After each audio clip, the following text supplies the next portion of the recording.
What is up, 2K crew? I am Turbo, and across the bar, as always, in Studio T is Mr. 2K's Kyle Kaler. If you are in the mood for some hoops, we've got you. We've got you. We're going strong with the college game, strong with the pro game, and we're doing you guys a very, very good service because we're having the ultimate argument or discussion, or however you want to word it. The Michael Jordan versus LeBron versus Kobe. We're going to get all of that figured out. You're going to be educated. You're going to be like, oh my God, Turbo and 2Ks are amazing. So grab a drink, sit back, and you have found the Turbo and 2Ks podcast.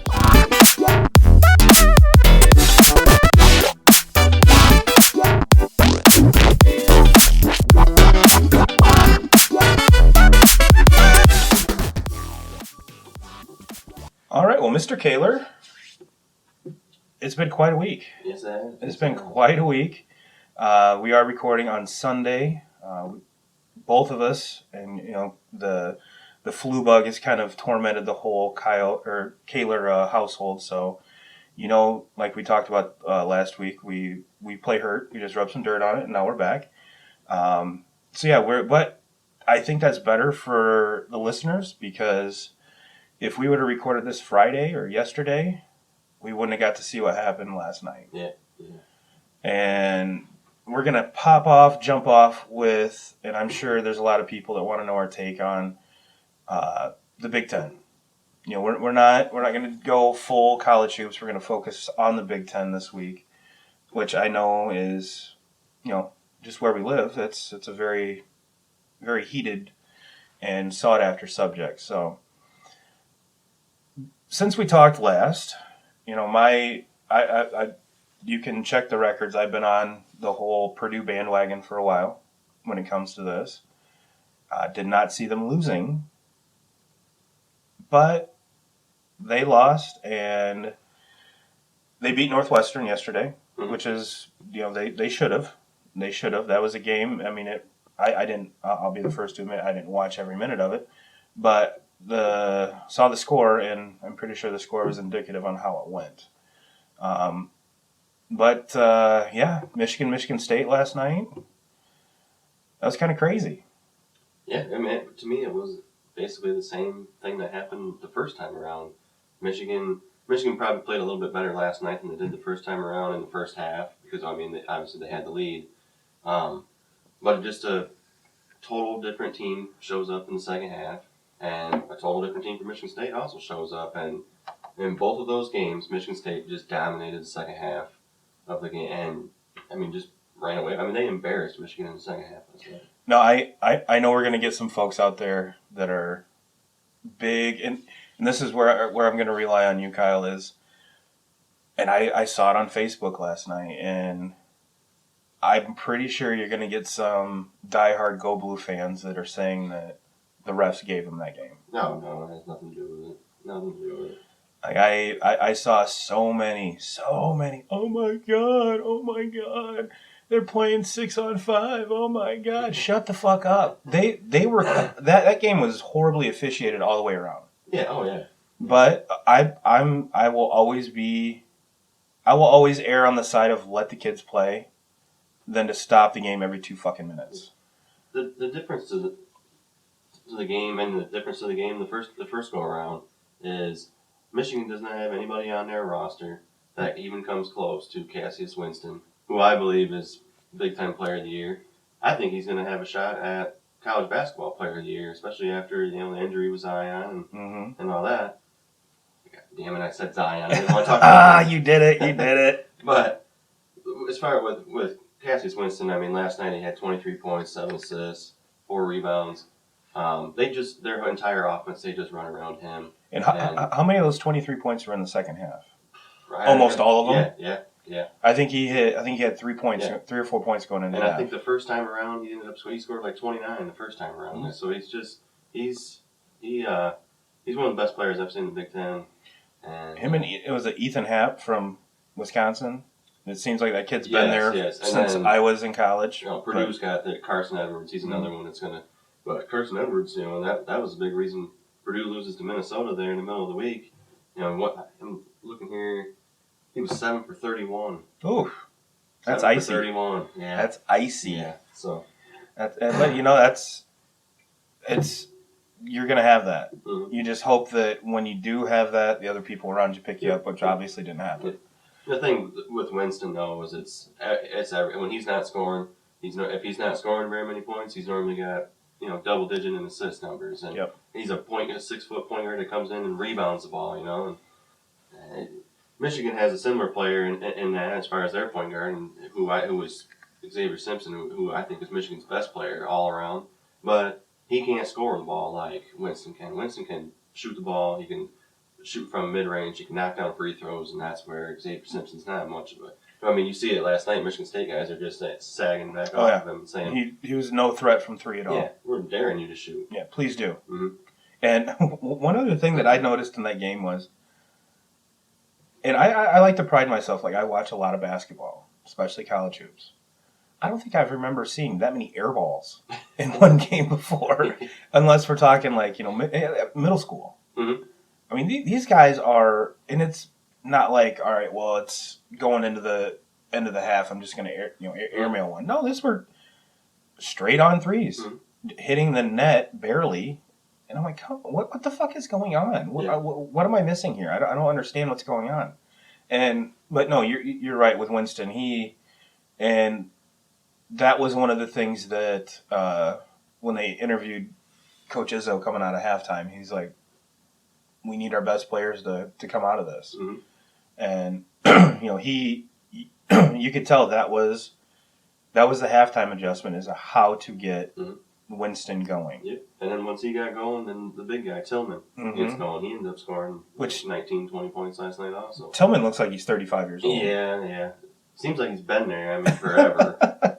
Well, I remember when I was just out of high school into college, and Michigan State had I shouldn't even be bringing this up if I don't remember his name, but it's all you folks out there know exactly who I'm talking about if you're a Michigan State fan. Big, tall, white guy with red hair. And it was always very neatly parted, looked like a helmet. And I swear to God that kid was there for 10 years. When in actuality, there were actually two dudes that looked very strikingly similar. But no, it's the whole second half watching that, I was I was looking at Tillman, and the only thing I think of was in Bad Boys 2. When the daughter's boyfriend comes to pick her up for a date, and Martin Lawrence and Will Smith are just going back and forth with him. You damn near 30. And that's the only thing I can think of. And I just start laughing. And Kristen looks at me and goes, what's the matter with you? I'll tell you later. And if you've been dating me this long and you don't know what the hell's the matter with me, that's your fault. But no, that was... And if you take that game compared to the Duke UNC game, kind of a lot of similarities. Mm-hmm. A lot of similarities where I think no matter which side of the fence you're on, the better team pulled away in the second half. Mm-hmm. And now if you would have told me that Michigan State would be up by like 12 or 14 with 2 minutes to go, I'd have been like, no. Yeah, not even close. With all the injuries that they've had, and especially Michigan's got a pretty staunch roster. Yeah. I mean, they play some of the best lockdown defense when they want to. Struggle to score. I mean, when they're knocking down shots from the perimeter, they're hard to beat because they play. I mean, they're one of the best defensive teams in the nation. But man, when they can't score. I mean, that was what happened in the second half. They scored in the first half. Everything was falling, everything was going good. And then in the second half, Michigan State's defense of intensity, picked up a little bit. And so. You could just tell that all the energy in that room, they just grabbed it and ran with it. As soon as they tied it back up, and the zone gets going, and the whiteout and all that, we knew it was game over. That's when the home court advantage kicked in. Yep, and. I can't remember what episode it was when you and I were talking. Maybe it's episode 2 where we talked about, you have to own your home court. And I think ultimately that's what got Michigan. Yes. But in in the broad spectrum, if you're sitting back and you're, man, fuck, it's hard being a Michigan fan these days. Does it ultimately so you don't win a share of the Big Ten title? Yeah. You're still going to the dance. Mm-hmm. You're still going. I mean, granted, does it have to do with seeding and everything else in the tournament? Absolutely. Mm-hmm. But at the end of the day, is it something that is really that bad? No. In the Big Ten, in the Big Ten tournament, you're instead of a 1 seed, you're a 3. Mm-hmm. So. Yeah. I don't really look at it as too much of a big deal. I mean, it's a pride thing. You want to win the conference absolutely. all the time, but to me, until the actual March Madness tournament kicks in, that's really the only thing I care about. The conference tournament, in all honesty, I think if it's a tournament for those bubble teams that need to get that that have to win in order to get to the tournament. That's more or if you're like on the bubble from like between a 2 and a 1 seed, and you go out and dominate your conference tournament, then you get that nudge. Mm-hmm. But let's. Well, like if I'm like Virginia to me, they're going to be a lock 1 seed. In my opinion, Virginia's the best team in the country. I don't know. So for that, and I'm with you. I agree. But if I'm Virginia and I'm going into the ACC tournament, like I don't even care. Stay healthy. Yeah, I'm saying we get out in the first round, we get a little bit more rest. Leading into the big dance, and so to me, the conference tournament, it's great. If your team goes out and they win it, awesome, great.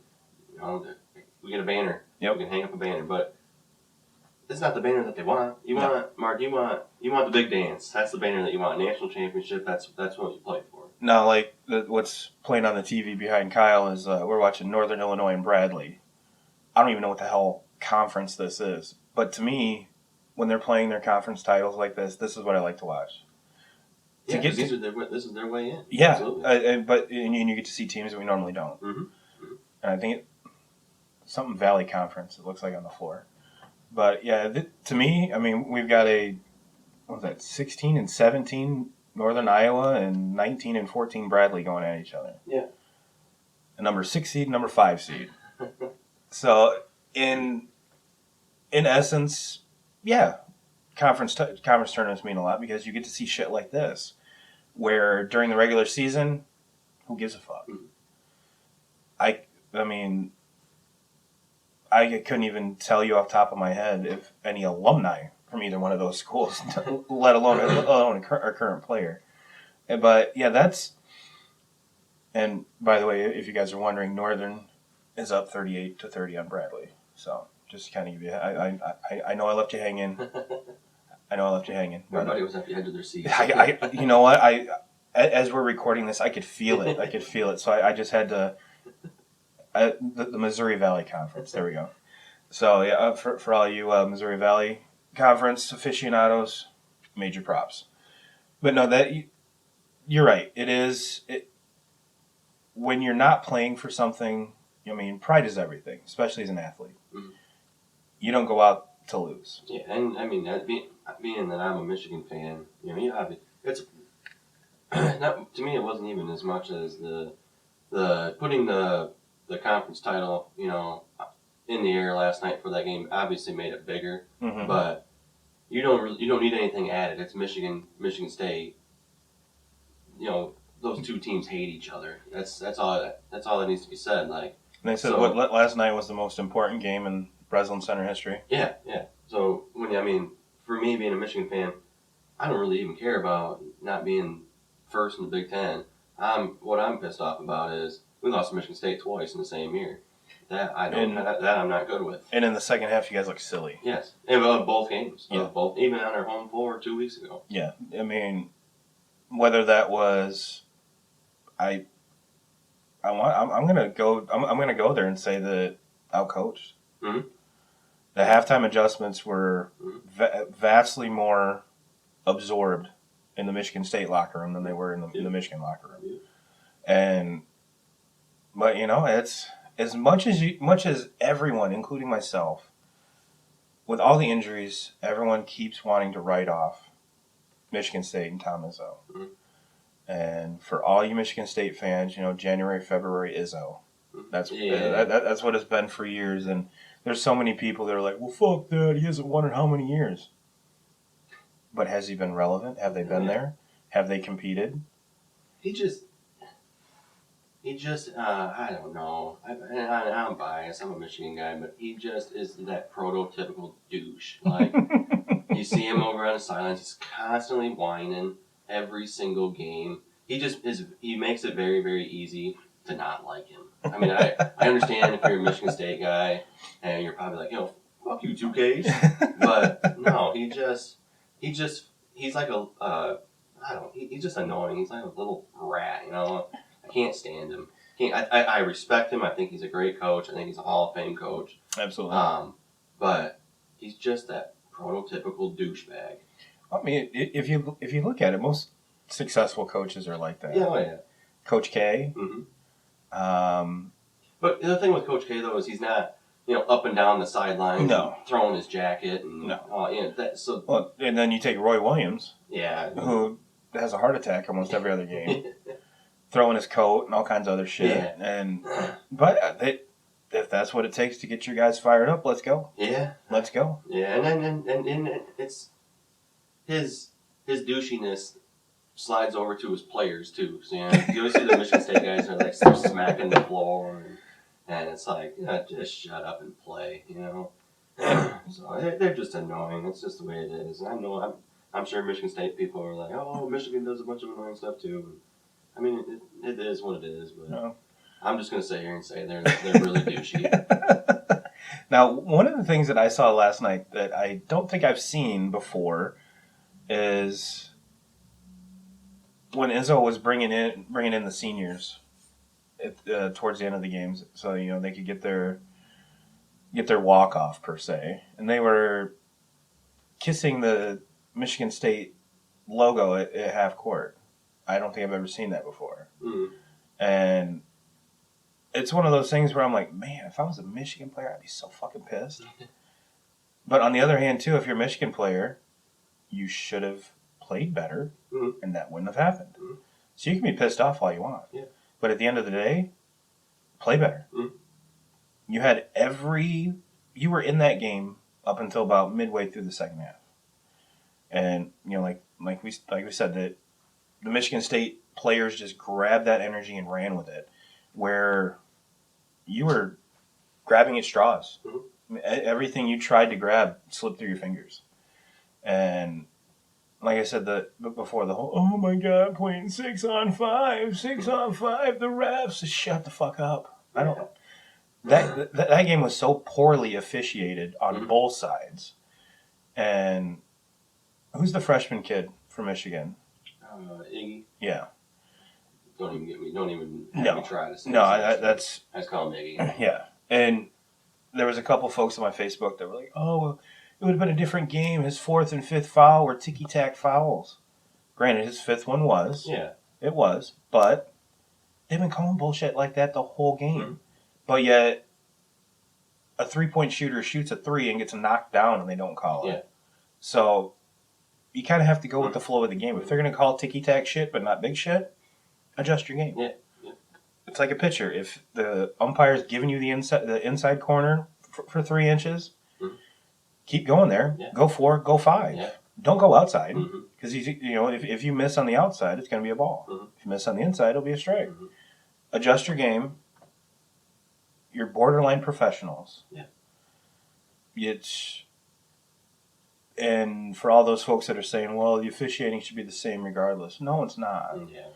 If you have that feeling, you've never played competitive sports before because you're being officiated by humans. I see things differently, have a different angle than you do.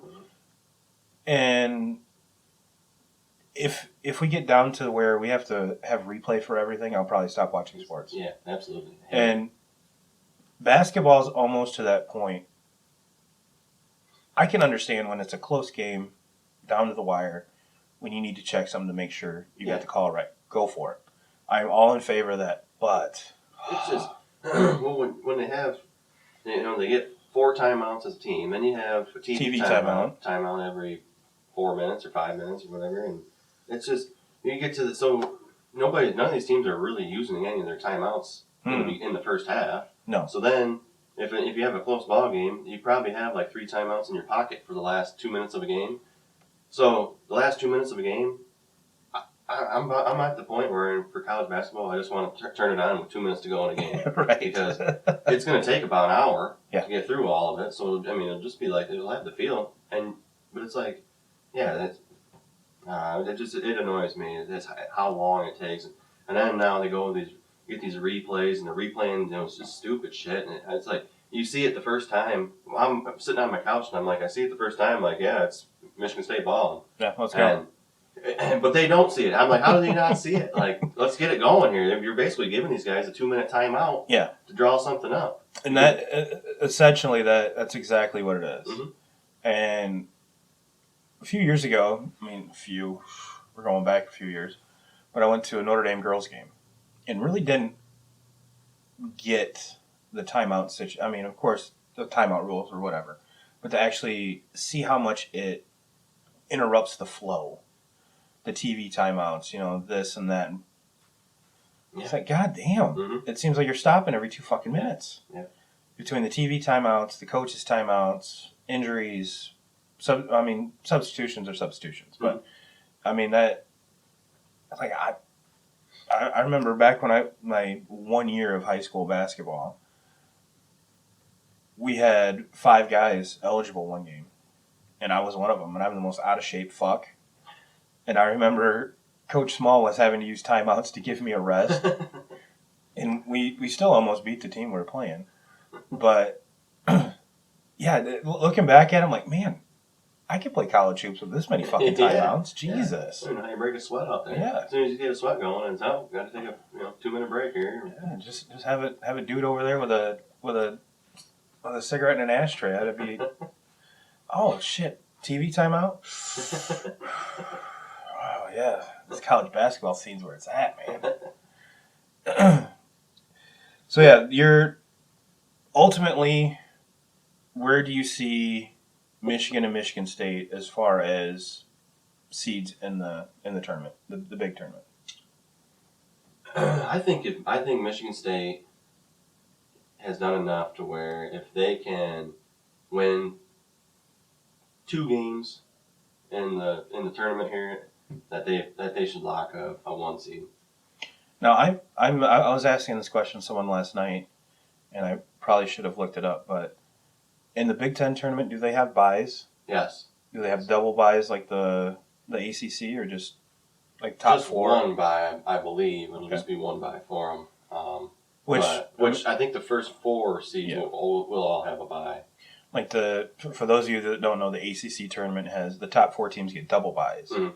So when you're with something like that and you're trying to seed yourself in a tournament, you want to be in those top 4 because you have to you play 2 less games, and you get the rest and you get everything else. And I was almost positive that the Big Ten had at least 1 bye. Mm-hmm. And if you think about it, in a tournament like that, you have to win 1 less game. Mm-hmm. You get the rest, you win 1 less game, so it is ultimately beneficial. But between a 1 and a 3 seed right now, it's not a big deal. No, and there's something to be said for Michigan State being a Big Ten champion, and if they go out and win 1 game in the tournament and then lose their next game to just throwing it out there, Wisconsin. Hmm. To me, they shouldn't be penalized for losing to Wisconsin on a neutral floor in that situation. You're playing. You're pushing all this basketball into 1 week. So I mean, you're playing like you might have a day. You're really not even having a day off. Like you're playing and then you're playing the next day too. Mm-hmm. So if you get beat by Wisconsin on a neutral floor, to me, you shouldn't get hurt looking at the big picture. Them going out and beating Michigan twice, and Michigan is not a slouch. I mean, to me, they still can get hot like they did last year and make a run for it. It's about getting hot at this time right now. Yep. And maybe taking it in the ass last night, maybe they're going to get it now. But to me, going right now, Michigan State, they deserve a 1 seed. Like, especially with everything that's been going on, there's really no teams other than like Virginia that really stick out to me. I was just gonna say that for the player that shall remain nameless right now, there really hasn't been. This is the most like average field that I've seen in a while.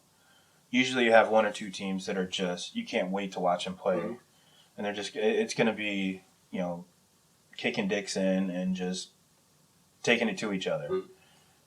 But I think that's what makes this year so much more fun. Is there isn't that Goliath. There's a whole bunch of, I'm not going to say average, but main line. But that main line is very high. It's not like, the talent's watered down or anything. No, the talent is just spread out so many different ways. And then, like I said, I think that's going to make this whole tournament so much fun. And we will have a bracket challenge up for you guys. So we will be, once it gets closer and they release the field, we'll be sure to, on the Facebook page and everything, give you guys the links to get in on that. And I'm pretty good at those, so you guys better watch out. But no, and it's more up in the air this year than I think, because no one's grabbed and ran with it. No. Duke tried. I think I'm in total agreement with you that Virginia is the number 1 seed, probably the best team in the country right now, all around overall. A team I wouldn't want to see right now. That's maybe the hottest team is North Carolina. Yes. I don't think I want to face them right now. They're kind of Michigan got hot at the right time last year and took it all the way to the championship. North Carolina's kind of that team now. They started off a little bit slow. I think a lot of people were kind of doubting them, and here this past couple weeks, I don't want to play against them. Well, that what's his name, Cameron Johnson. Yeah, buddy, that kid is dangerous. I mean, if it wasn't for the Duke kids, I'd say he's the player of the year, hands down. All right, so that's our Big Ten take of the week, if you will. So let's just see how it pans out. I mean, this time next week, well, who knows? Maybe Indiana runs away with the whole fucking thing. Yeah, I mean, it wouldn't even shock me. No, I was talking to someone the other day and like, man, every time you guys talk about a team, they fucking suck the next time. And I'm like, well, yeah. I mean, hey. Very, very true. One thing we did want to touch on real quick is the Antonio Brown. We're going to break up the basketball a little bit with a little bit of football. Reports saying he's being traded to the Raiders for a 3rd and 5th round pick. And my thoughts are, first of all, if you're Antonio Brown, why the fuck would you want to go to the Raiders? But if you are the Raiders, I think you got a bomb-ass deal out of it. Yeah. I mean, it's a little bit of risk. It's a little bit of a risk with him because you don't know what Antonio Brown you're going to get. Right. But, yeah, I mean, the reward out of it could be, like we were talking about when I got here before we went on air. I mean, they basically just swapped with Amari Cooper for Antonio Brown, and they gave away a 3rd and 5th round pick and got a 1st round pick. Yeah. So ultimately, it's a win-win for them. Yeah. And one thing that I saw this morning was the Raiders haven't had a 1,200-yard receiver since 2002, being Jerry Rice. Let that sit in. That is, 2019? 17 years.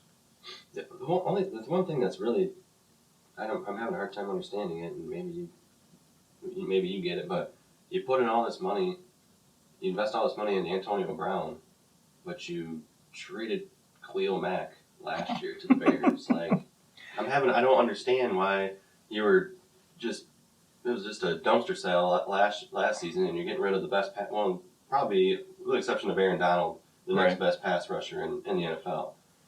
Young, very young.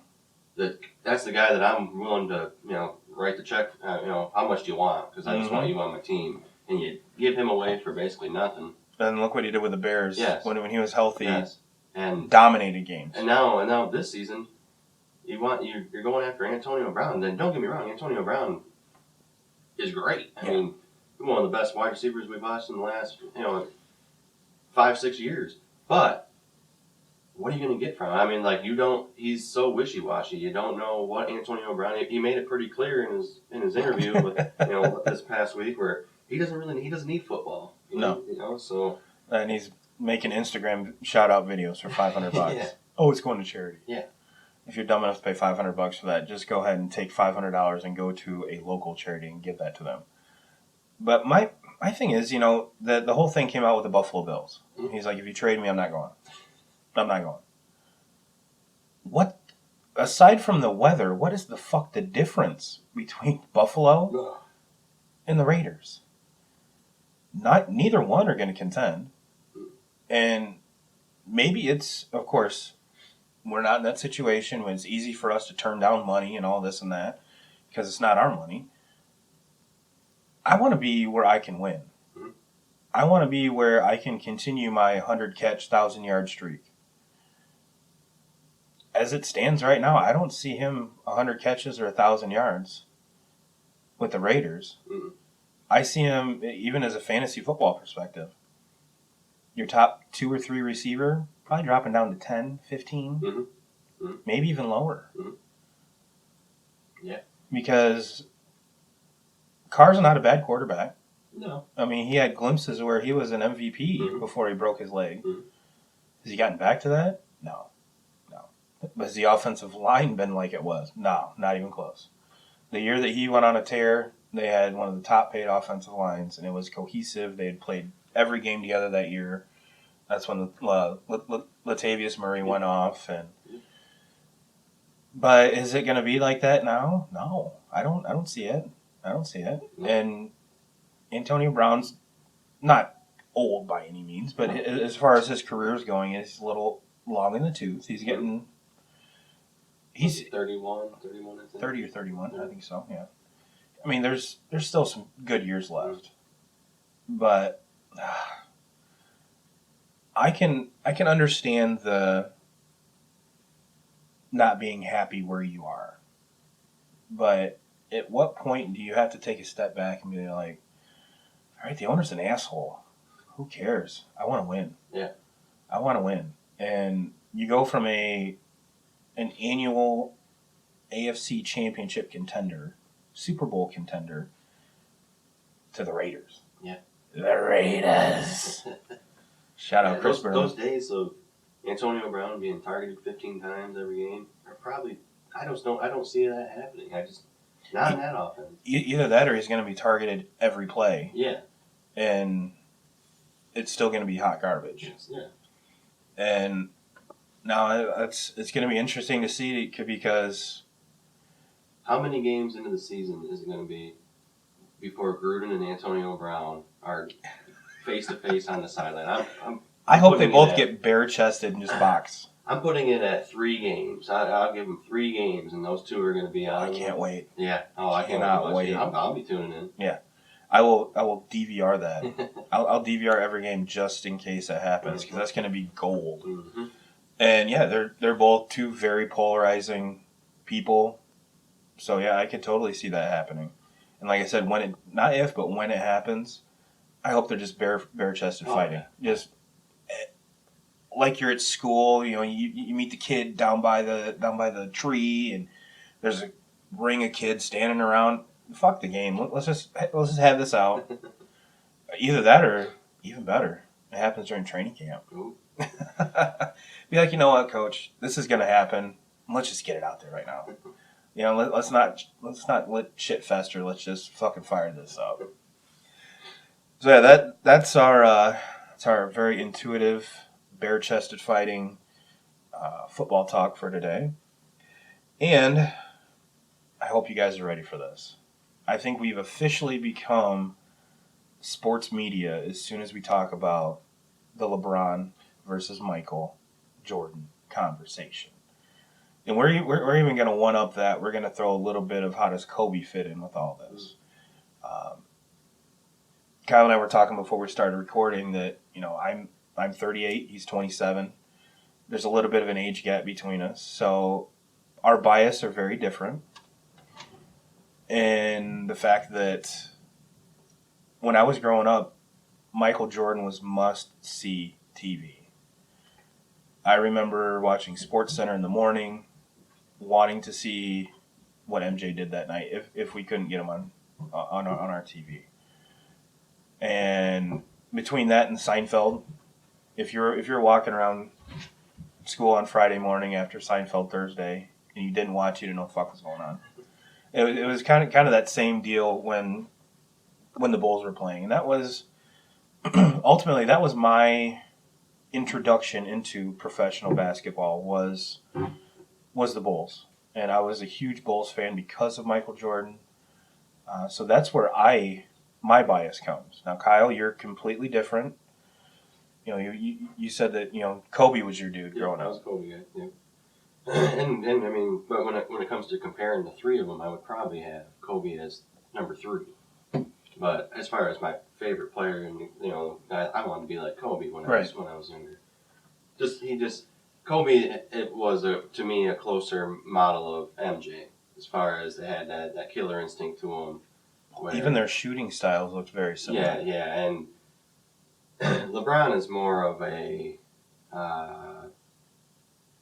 facilitator. That's kind of where everybody on the floor around him is better with LeBron. I mean, he's gonna drag doubles all the time, and he always finds the right guy. He's gonna find if you have perimeter shooters on, and you're on his team, you gotta love playing with him because he's gonna find you, and you're gonna be open all the time because Ray Allen loved it. Yeah, Kyle Korver. Yes. I mean, was it Mike Miller? Mm-hmm. I'm pretty sure Mike Miller retired after he couldn't play with LeBron anymore. He's like, yeah, you know what? I'm good. I'm just gonna hang it up. One of the things that one of my biggest takeaways is, and I know there's a lot of LeBron haters out there. I know. I mean, he's a very polarizing individual, especially since he went to LA and now he's doing movies and TV shows, and coincidentally his team sucks now, which you could lead one into the other if you want to. I'm not speculating. I've always been. I'm not a LeBron lover. I'm not a huge fan. I respect him. I mean, of this generation, he's the best player in this generation. Yeah. But I don't know. You don't watch much NBA, but I've watched probably 6 or 7 Lakers games here in the last month or so, or 2 months, and just basically since he came back healthy. I'm very disappointed in him. He doesn't even. I get it. You're not good. You don't have the team you don't have your guys there yet. You have these young kids that, let's just be real. Let's just be honest. You don't want. No. But I'm disappointed in watching him. He just doesn't even. He's standing around there. And he threw an inbounds pass off the damn backboard and went out of bounds, and that's out of bounds. That's a turnover on him. Just stupid shit. You are the face of the NBA.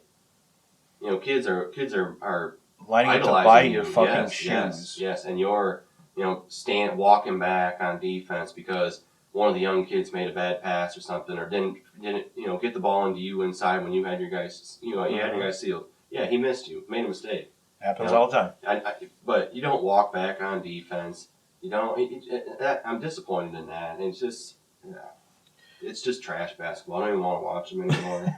And going back to last week when we were talking about, shutting him down. Well, if you're going to play like that, just shut down.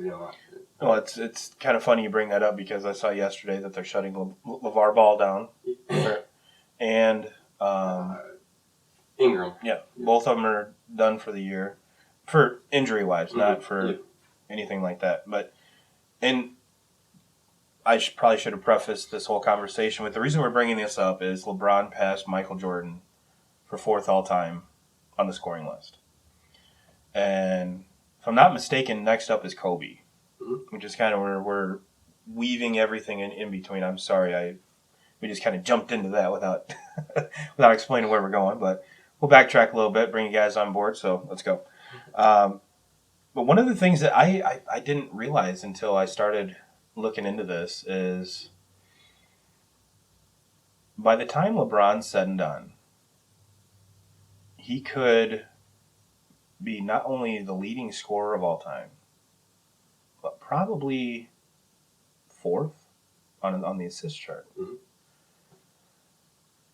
Which I don't think there's a player right now ever to be in the top 10 in both. And he's fourth and I think eighth. Mm-hmm. Eighth or ninth, something like that. And ironically enough, if he does move into that fourth spot on the all-time assists, he'll pass Magic Johnson. And with all the stats and everything, that's great. That's great. Mm-hmm. And you still have to put in the work and do these things to get those stats. You can't argue that. But I did find something that says, congrats to LeBron for surpassing MJ on the all-time scoring list. It only took him 150 more games, 4,942 more minutes, 868 more free throws, and 3,202 more three-pointers.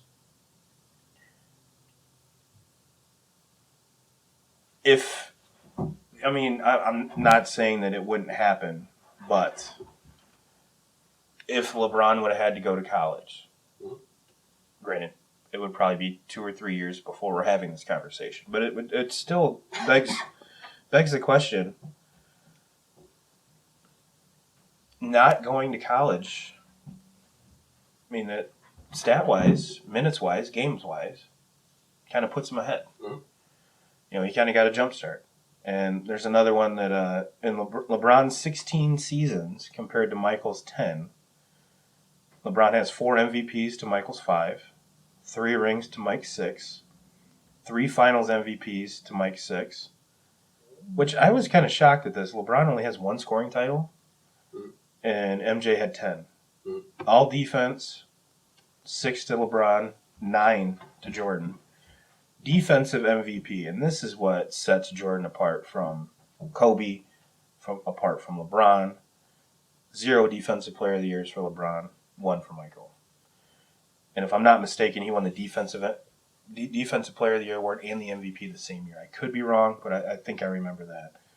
And just to kind of, in those 10 seasons of Jordan's, he 5 MVPs. If you're doing math at home, that's a 50% clip. That's pretty badass. Mm-hmm. And I did see one of the arguments the other day that had a picture of a dude. I don't even know who the fuck he is. Goony ass dude. And that was Michael's competition. And then there's a picture of the Greek Freak doing bicep curls. LeBron's competition. Okay. Let's backtrack, take a step back. Yes, the players are bigger and faster now. But back then, they could beat the shit out of each other. Bill Laimbeer couldn't play in this league right now. I mean, the late 80s, early 90s basketball, NBA basketball, to me was fantastic. Mm-hmm. So, that being said, too, you put Jordan in this day and age where they can't even touch you? Fuck. Mm. You think what James Harden's doing is crazy. No. So that... And then, to kind of weave Kobe in here, there's, of course, the big argument with all 3 of them. Rings. Mm. Rings. 6'5", 3. Granted, 1's still going. Still has potential. Mm-hmm. But I think even if he gets to 6, I don't. And one of the things that and this is taking this in a way different direction. Do you think that one of the main reasons the Lakers wanted LeBron is to kind of do, kind of in essence, what the Angels are doing with Pujols, the Yankees did with A-Rod, where they bring these players in and then celebrate the milestones.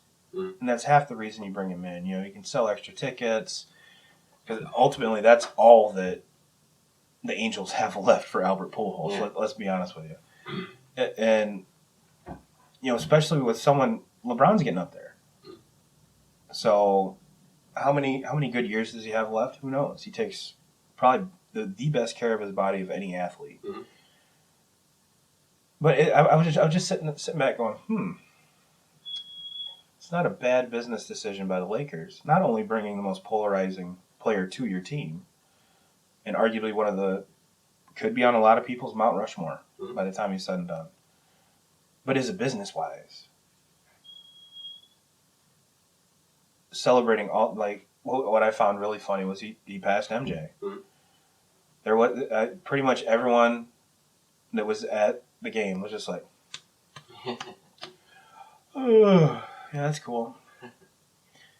They haven't, which I don't think they'll ever truly embrace him, because when you talk about Mount Rushmores, the Lakers have their own. Yeah. And there's people that'll fight you tooth and nail on which one goes where, and who doesn't belong there, and ultimately, my opinion is, and this is maybe it's just because I'm a '90s kid, who knows, but it's going to take someone very, very special, in my eyes, no matter how many rings, how many stats you want to put up, to take Jordan off that, if you want to call it the GOAT status. And ultimately, I think Kobe and LeBron are better because Michael Jordan was here. If it wasn't been for Mike, I don't think that, and I think the comparison between, LeBron to Mike, Kobe to Mike, drove those two harder to kind of shut up the naysayers. And it's kind of a motivation that, half the time you're like, fuck, will I ever get out of this guy's shadow? That I never will. This is going to suck. Well, grab life by the dick, man up, and prove everyone you're better.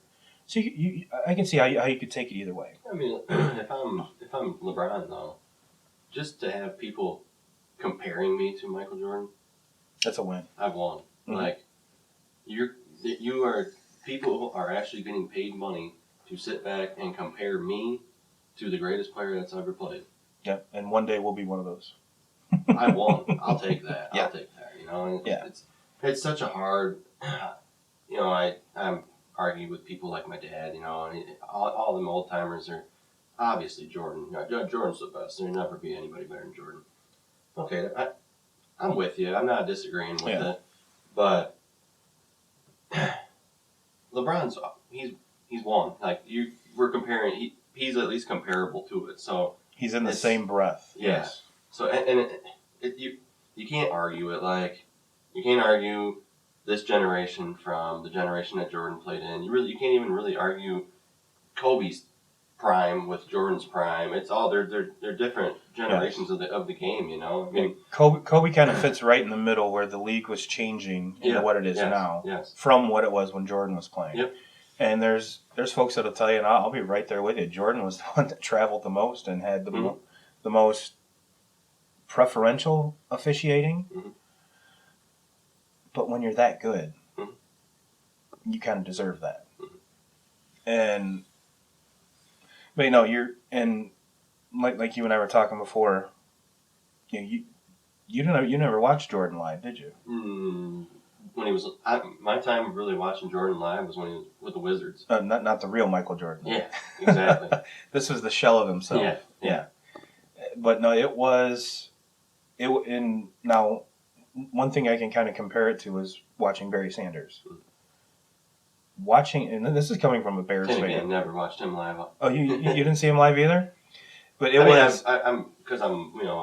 was one of them geeky kids that always watched the ESPN Classics. And that's how I even watched these guys play. But I mean, as far as being able to tune in live and watch them, no. Now that as a Bears fan, I am so glad that I took my fandom aside and just sat back and watched something that was amazing. Once in a lifetime talent.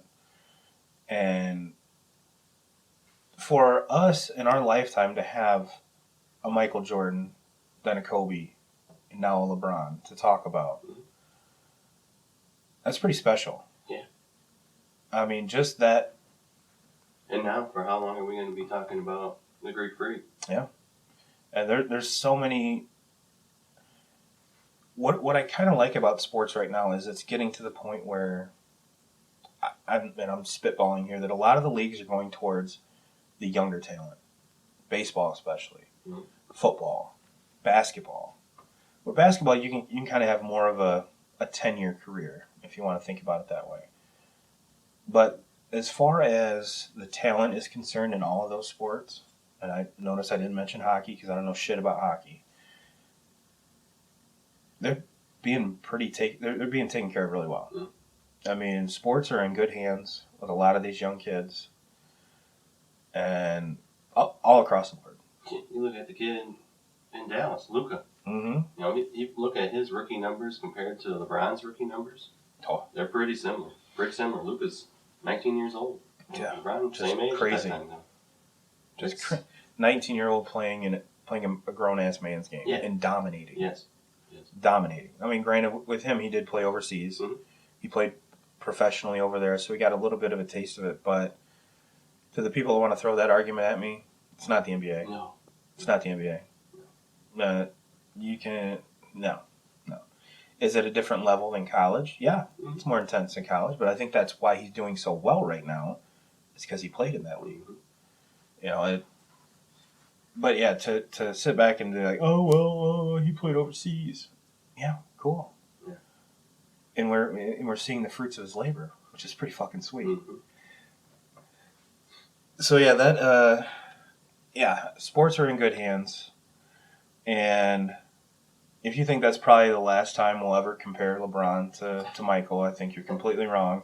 So let's just say this is installment 1. This is installment 1. All right, well, we are getting about to that hour mark here. And we did have our first email. So I want to, and this is something completely new to you because I'm the one that checks the email, but I want to give a shout out where it's due. Where are we at here? We had our first to turbo2ks@gmail.com. If anyone else wants their comment or question read, go ahead and shoot us a email. But this one comes from Darcy Plummer. Great job, guys. I totally agree about the short shorts. Love the shout out to Dustin Perry, too. Well, Darcy, we love you and thank you for the comment. And yeah, I mean, if we're not going to shout out one of our own, then we probably shouldn't even be doing this. Yeah. And especially someone like Dustin, who's worked very hard for where he's at. Mm-hmm. Absolutely. I mean, that's a no-brainer. Yep. That's a no-brainer. And we did have some action on a couple of the posts on the Facebook group, which I posted one, and it says which NBA champion team from 2000 to 2015 could beat the Golden State Warriors in a 7-game series. The 2010 to 11 Mavs, 04 to 05 Spurs, the 12 to 13 Heat, 2000 to 2001 Lakers, the 07 08 Celtics, or the 03 04 Pistons. And I put right on there, I have a very good feeling where this one's going to go. Just because we're in Michigan. Mm-hmm. There was now the 03 04 Pistons, the thing that drove me nuts about them was I remember vividly that season. And I was living in Kalamazoo. We would go up to Firehouse, have a couple drinks, watch the game, and everyone was a huge Pistons fan. I got tired of it. Mm-hmm. And going back to what I said about in the Michael Jordan conversation, I was a Bulls fan. I can give two shits about the Bulls now. Mm-hmm. I like to watch players. Mm-hmm. Yeah. And I latched on to MJ and just ran with it. Mm-hmm. So I would go up to folks and be like, oh, you're a Pistons fan, huh? Are you diehard? Oh, yeah, I never miss a game. They're my shit. Oh, yeah, well, can you name the 5 bad boys? Who's that? What are those? Hey, get the fuck out of here with this. But there was some traffic on here, and Kyler Thornburg said, I think any of them would be a series worth watching. I agree with him. And I replied, I was like, watching Rasheed Wallace and Draymond might be worth the price of admission alone. And he replied back, Draymond isn't going to kick him in the groin, that's for sure. I feel like Shaq would dominate inside for them to stop as well. I said, well, she wouldn't take too kindly to kicking the ding-ding. And Cody Brazeman put on here, only one I could think capable would be the Pistons. Their defensive skills run parallel. You can't argue that. No. That was one of the most, and that's kind of, oh, by the way, Bradley won the Missouri Valley title. The only knock I have on the Pistons one, and not trying to take anything away from that team, that was, defensively, yeah, they were just so deep, But the strength of, they're just teams. Their competition that season was just not. That was kind of before. That was before the generation of teams bringing in, the big three, or having two big, having two stars or anything like that. That was just a tough. That's a tough. I'll always kind of argue that one there. The competition, the playing field that season was just not. And when you're number 5, Ben Wallace, probably one of the most underrated defensive guys ever. Score me some fucking buckets, man. Yeah. That's cool. You can shut down their center. Yeah. That's back when teams actually had centers, by the way. Yeah, that's cool. You shut them down. Score me more than 5 points. Yeah. When I look at that Pistons team, what always drives me nuts is I always look back to the 2003 draft. Mm-hmm. You got LeBron obviously going number 1. The Pistons had the second pick that year. And I don't know if anybody remembers this, but they drafted Darko Milicic, who now is a kickboxer. Yeah. And probably a horrible one. Number 3 pick was Carmelo, going to Denver. 6 or 7 was Dwayne Wade. Yeah. Wade went 5. 5, okay, yeah. Bosh went 4. So I'm not. If I'm the Pistons and you're talking about that defensive, because defense is what carried them to winning that championship. Add that and Rip Hamilton's face mask. Yeah. Add Dwayne Wade to that roster. Oh, God. What if Dwayne Wade would have spent all this time in Detroit with Chauncey Billups? Yes, and not in Miami. Dwayne Wade would probably be retiring this season in Detroit. Yeah. Dwayne Wade may have brought LeBron and Bosh to Detroit. Detroit wouldn't Hold on. I think you just blew a lot of people's fucking minds right there. Detroit would not be in this shithole that they've been in for the last 10 seasons if they would have got that draft right. If they would have drafted Dwayne Wade or even Carmelo, that would have been nice, and that's probably who they would have taken. Yeah, Carmelo, because Wade wasn't really big time yet. He wasn't the Dwayne Wade that we all know. But man, if they would have drafted D Wade that year with the number 2 pick, it would have been the big 3 in Detroit, not South Beach, in Detroit. Instead of the dude that comes off the bench in garbage time and everyone claps when he comes on. Yeah, I can remember, and not that I'm a huge Pistons fan, but they are. They're the Michigan team. They are, probably my favorite team in the NBA. I'm more like you. I like to watch players. But I can remember watching that draft and being all excited because I thought we were going to get Carmelo. It's going to go down. Yeah. It's going to go down. And then they start rifling off this downhill real quick. Darko. Who the fuck is that? Milicic or whatever the hell his name is. And I just sat there on the couch and was thinking to myself, like, what the fuck have we just done? You pretty much felt like a Jets fan at that point. Yes. Like watching the NFL draft, like, yeah, what the fuck happened? Oh my God, you took a fucking kicker. It's just, I don't know. It'll always that will always eat at me, and as a fan, it should. That's the NBA especially. You have what was there 2 rounds, 3 rounds, 2 rounds, something like that. It's not like football where there's 7, baseball where there's 1 million. Mm-hmm. That's something you have to hit on.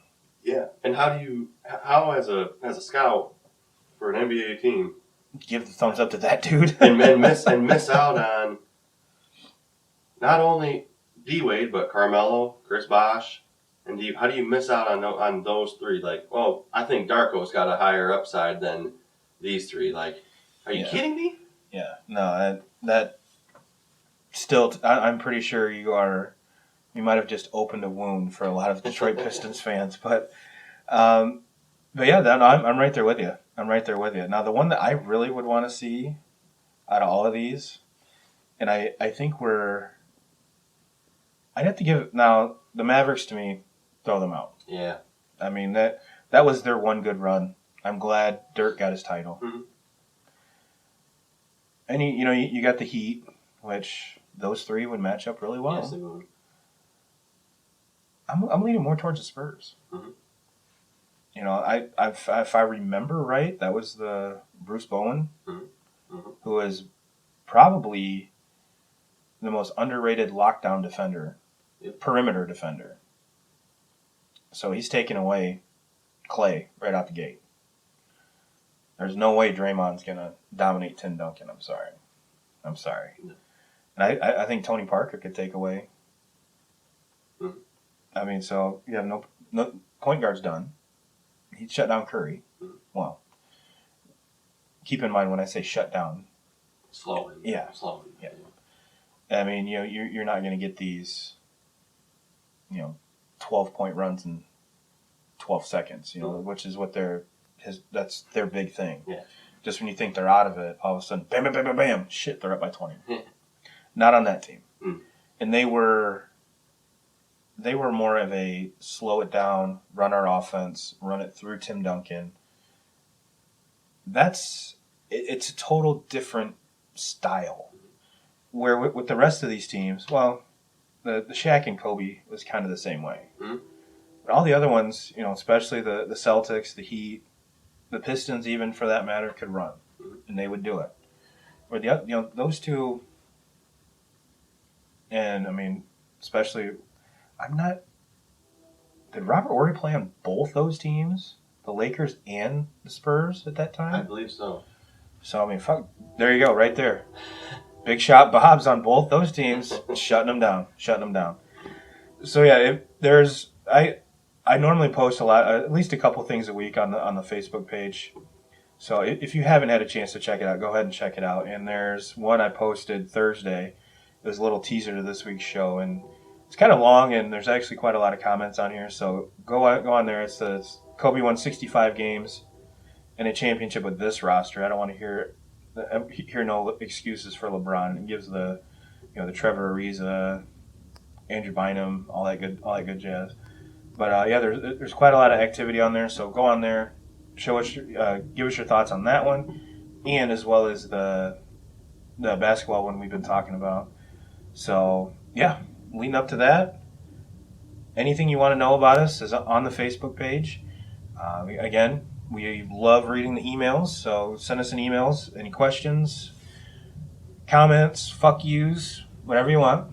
And like I said, we might get some hate mail from a lot of Pistons fans that Kyle just pissed off. But Michigan State fans from earlier. There we go. Talking about their douchey coach. You're just lining them up, man.